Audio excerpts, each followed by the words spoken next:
Imagine having so much money that you could drop $100 million on a painting without blinking. Now imagine doing that not once, but again and again, only to find out that you were being ripped off every single time. That nightmare happened to Dmitry Rybolovlev, a Russian billionaire who poured $2 billion into collecting masterpieces. He bought classics by Da Vinci, Picasso and Rothko, only to find out a single art dealer, Yves Bouvier, secretly marked up the prices by over $1 billion. Dmitry Rybolovlev is best known for his massive fortune in potash fertilizer and his equally massive presence in the global art and real estate world. Born in 1966 in the Soviet Union, he made his wealth through Uralkali, one of the world's largest producers of potassium-based fertilizer. He sold his majority stake in the company in 2010 for billions, launching him into the ranks of the world's wealthiest. But Rybolovlev didn't just stash his money, he spent it big. A $300 million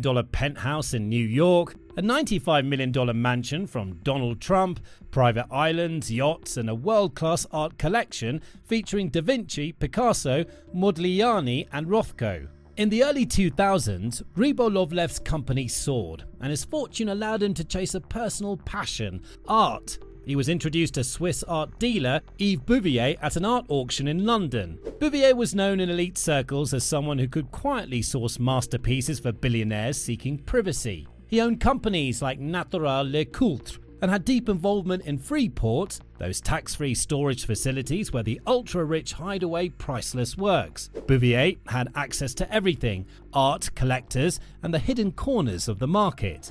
At first, their relationship was smooth. Between 2003 and 2014, Rybolovlev purchased 38 artworks from Bouvier for roughly $2 billion. What Rybolovlev didn't know was that Bouvier was simply acting as a broker. He was secretly buying the works himself and reselling them to Rybolovlev with steep, undisclosed markups. We're talking tens of millions, sometimes even more, on each piece. The profit margin estimated to be over $1 billion.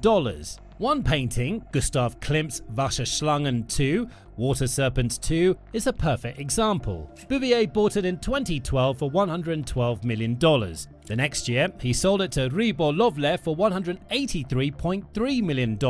That's over $70 million added overnight, without Rybolovlev ever knowing. The painting hadn't been seen in public in 50 years, so Bouvier pitched it as a once-in-a-lifetime opportunity. But the most infamous transaction was Leonardo da Vinci's Salvator Mundi, a portrait of Christ holding a crystal orb, his calm gaze said to reflect divine wisdom. For centuries, the painting had been lost, dismissed as the work of one of Leonardo's followers. Then, after an ambitious restoration in the early 2000s, experts declared it authentic, one of fewer than 20 surviving Da Vinci's on Earth. That single announcement turned an obscure, damaged painting into the ultimate trophy of art collecting. Bouvier acquired Salvator Mundi through Sotheby's for $83 million in 2013, then sold it to Rybolovlev the very next day for $127.5 million.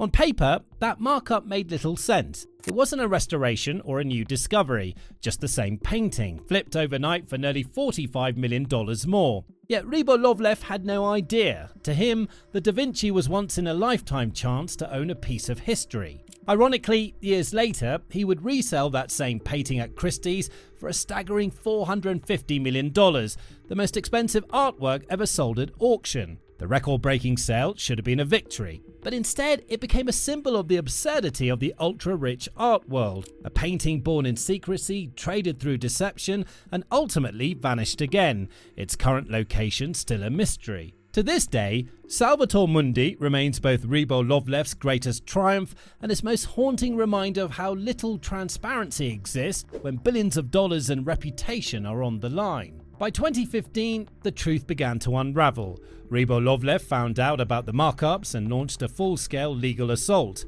Lawsuits exploded in Monaco, Singapore, Switzerland, France, and the US. He accused Bouvier of fraud, breach of trust, and money laundering. Major institutions like Sotheby's were pulled into the scandal. Rybolovlev alleged the auction house helped Bouvier inflate prices and mislead him. Sotheby's denied wrongdoing, but found itself battling legal claims on multiple fronts. But every story has two sides, and Yves Bouvier was never shy about telling his.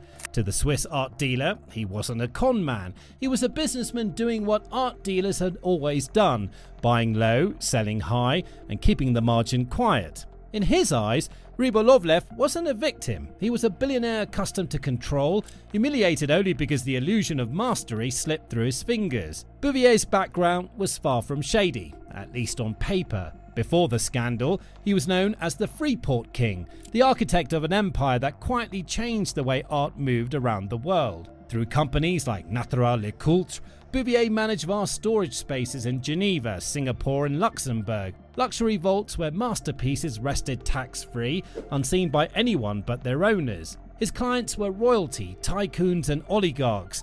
To them, Bouvier offered not just art but privacy, discretion and access to treasures that never reached the open market. When Rybolovlev came along, Bouvier saw another client hungry for prestige and secrecy. He sourced the rarest works he could find, Rothko, Klimt, Da Vinci, and arranged private deals where no one else could bid. The markup, Bouvier claimed later, was his legitimate profit. "This is how the art market works," he told reporters during one of many interviews. "It's not a crime to sell a painting for more than you bought it." And he wasn't entirely wrong. The high-end art trade thrives on opacity. There's no official price index, no disclosure laws, and no standardized commissions. A dealer can buy a painting in the morning and sell it in the evening for double the price if a collector agrees. For centuries, that was simply called commerce. Bouvier argued that Rybolovlev knew or should have known that dealers make their money through markups. To him, the lawsuits were revenge, the wounded pride of a man who realized too late that even billionaires can overpay. His lawyers emphasized that none of the transactions were illegal. They were private sales between consenting parties. If Rybolovlev wanted transparency, he should have hired an independent advisor, not a trusted middleman. Still, the optics were damning. Bouvier's emails, seized in court, revealed his casual tone when discussing enormous profits. To critics, this wasn't business, it was manipulation. But Bouvier doubled down, insisting he had taken all the financial risk. "If the paintings had lost value," he said, "no one would have reimbursed me." In his mind, he was the one who had bet billions on art, not Rybolovlev. Years later, after some charges were dropped and others quietly settled, Bouvier re-emerged with his reputation bruised but unbroken. He began new ventures, lectured on art logistics, and presented himself as a visionary misunderstood by jealous rivals and powerful enemies. To some in the art world, he remained a symbol of everything wrong with unregulated wealth. To others, he was proof that the market's grey zones are not crimes, they're the system itself. The Wasserschlangen 2 deal became a cornerstone in these lawsuits. It showed the pattern: private acquisition, inflated resale, secret markup, and no disclosure. Other high-profile pieces included works by Picasso, Modigliani, Gauguin, Rothko, and El Greco.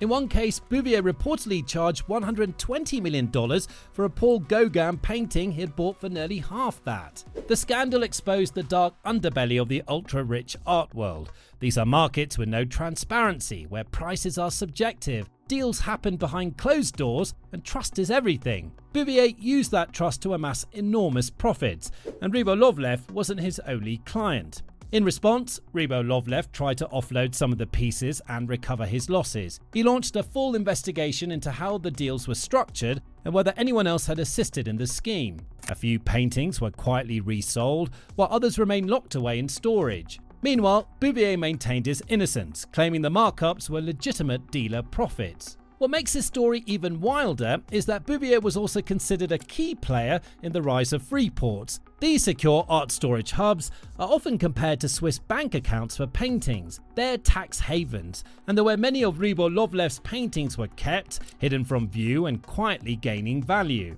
The entire debacle raised major questions. Should there be more transparency in art sales? Should dealers be required to disclose markups if they're flipping works to their own clients? Should billionaires have more protections when buying nine-figure paintings? Some argued Rybolovlev was careless, while others saw him as the ultimate victim of a master manipulator. The fallout is still ongoing. Some lawsuits were dismissed, others settled quietly, and investigations continue. What's clear is that Rybolovlev's billion-dollar buying spree reshaped how the public sees the art world. No longer just a glamorous playground for the rich, it's now seen as a murky arena where money, secrecy, and influence rule. Today, Rybolovlev remains incredibly wealthy and still owns the AS Monaco football club, but his once glittering reputation as a top art collector has been forever tied to a scandal that exposed just how risky the world of elite art collecting can be. And for the rest of us, it was a rare glimpse behind the velvet curtain,